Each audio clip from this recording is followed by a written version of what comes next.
एबे भी आंचलिक पाणीपाग विज्ञान केन्द्र पक्षर पाणीपाग को नहीं एक बड़ खबर सामना को आसी। सूचना अनुଯାयी 26 जिला को कालबैशाखी अलर्ट, बिजुड़ी घड़घड़ी सह वर्षा संभावना। राज्य में कालबैशाखी वर्षार प्रभाव जारी रही। आज राज्यर 26 जिले में बिजुड़ी घड़घड़ी सह वर्षा पर आंचलिक पाणीपाग विज्ञान केन्द्र अलर्ट जारी करिछि। सेथिरु 7टी जिला को ऑरेंज अलर्ट और 19टी जिला को येलो अलर्ट जारी कर बिजुड़ी घड़घड़ी सह झटका पवनर बेग घंटा प्रति 60 रु 70 किलोमीटर रही पारे।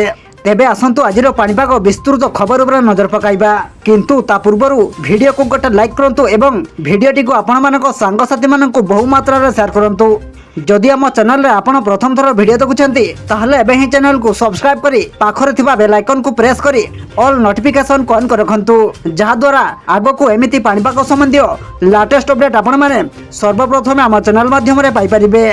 पाणीपाग विज्ञानी माने लोकों को सतर्क रहिबा को कहछंती।